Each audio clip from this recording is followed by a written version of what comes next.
今や日本だけでなく、全米のメディアが大谷の出場可否に翻弄され、MLB 公式サイトまでもが連日のように大谷の情報を報じるなど、歴史的シーズンを送っている大谷の影響力には、驚かされるばかりです。大谷は現在、日本時間14日に敵地で行われたマリナーズ戦を欠場し、10試合連続で欠場中、1日のオフを挟み、16日から本拠地での3連戦となるタイガース戦で復帰するのか注目が集まっています。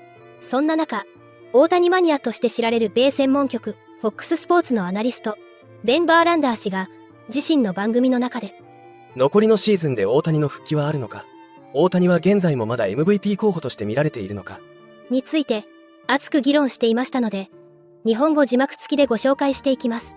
And then I think the big question this season is he still considered the American League MVP favorite right now? Yeah, I think that's a fair question to ask. And I think without a doubt in my mind, the answer is yes. I think what I think is super cool about this season for Shohei is that if he didn't throw a single pitch all year long, he's the MVP of this season from what he's done offensively.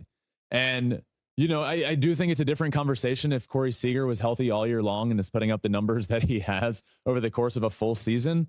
I think it would be a different and more difficult conversation to have. But as of now, I mean, it's Shohei could have stopped playing at the All-Star break and the guy's the MVP. Okay, so if he doesn't play, obviously we know he wants to. He tried to yesterday. For the rest of the season, do you think he can still hold on to that? Yeah, that absolutely. Being the favorite? Yeah.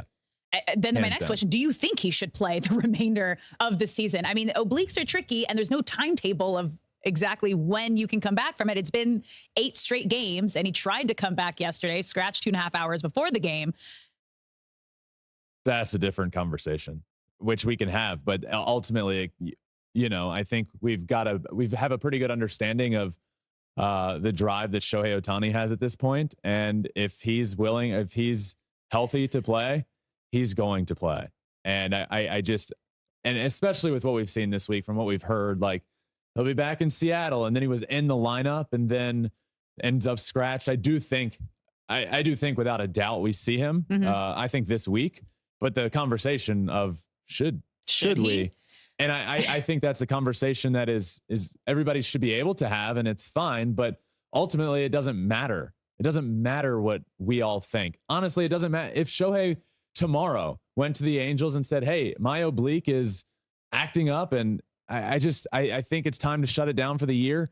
Then the Angels would. Ultimately, this decision comes down to Shohei, and the dude loves playing baseball, and he's not going to sit out the last 3 weeks of the season. He's just not. And we can have the conversation of should he? It doesn't matter. He's going to play. He wants to play. He doesn't want to be off the field. And we're going to see him this week back in the lineup. And absolutely, I think I'm excited to see him because at this point, missing those 8 games, 50 is going to be tough. But I mean, let's see him in the last 3 weeks of the season go after 50. I mean, how cool would that be?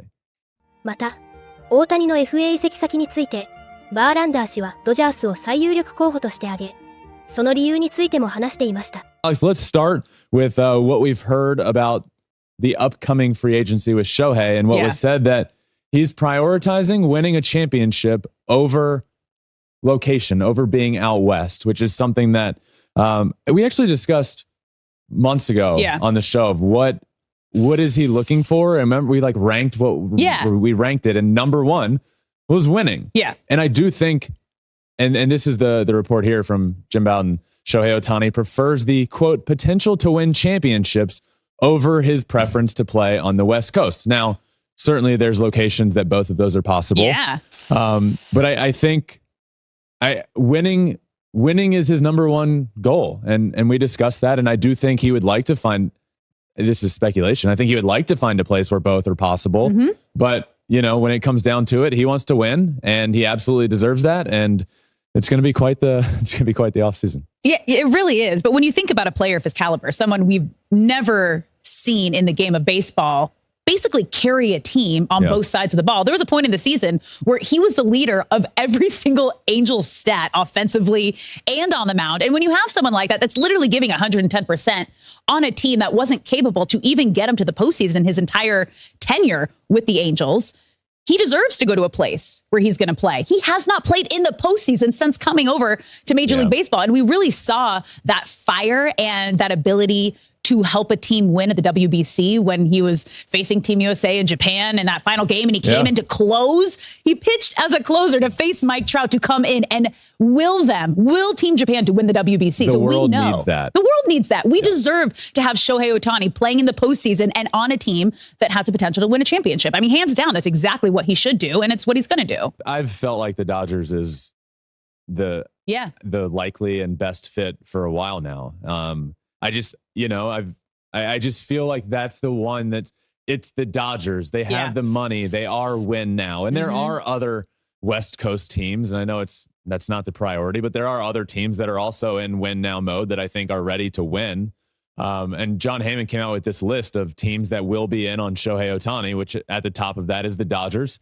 Not at the top. I don't know if this is in any particular order, but Dodgers, Padres, Cubs, Rangers, Giants, and Red Sox.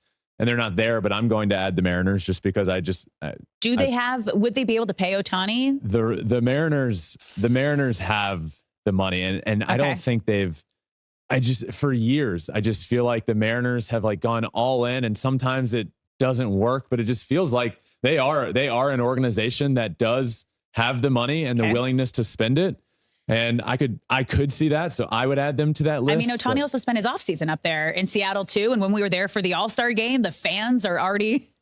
What were they chanting? Come to Seattle. Yeah, they were like when he was. I think either when he was walking in, I think for his introduction, it was like come to Seattle. That's what he got a huge standing ovation during that, and then it was his first at bat. It was the "Come to Seattle" chant, which I could see it. Yeah, and those are the lists that John Heyman came out with. But again, for me. I just think I've said this before: Dodgers, Padres, Giants, Mariners for me. また、地元紙ロサンゼルスタイムズのディラン・ヘルナンデス記者も大谷の移籍先候補にドジャースを挙げており、ドジャースは翔平大谷が負傷しているにもかかわらず、彼との契約を望んでいる。オフシーズンはずっと追いかけ続けるだろう。大谷にとってドジャースは最良の選択肢である。と言及。ドジャースは過去10シーズンで9度もナ・リーグ西地区を制している名門で、ポストシーズン進出の常連チーム。今シーズンも88勝57敗で圧倒的な強さを発揮し、同地区首位を独走しています。来年大谷がマウンドに登板する可能性は低いですが、ドジャースが今オフの獲得に興味を持ち続けている理由として、ヘルナンデス記者は、エンゼルスのように、あるいは他のチームのように、彼に過度な負担をかけることはない。ドジャースなら、彼がマウンドに復帰するために必要な専門知識と、復帰後もフィールドに立ち続けるために必要な環境を提供できる。また、ポストシーズンでの戦いを渇望する大谷にとって、キャリアを決定づけるような挑戦がドジャースならできるはずだ。と、持論を展開していました。果たして大谷がドジャースブルーのユニフォームに袖を通す日は来るのでしょうか。今後の続報に要注目です。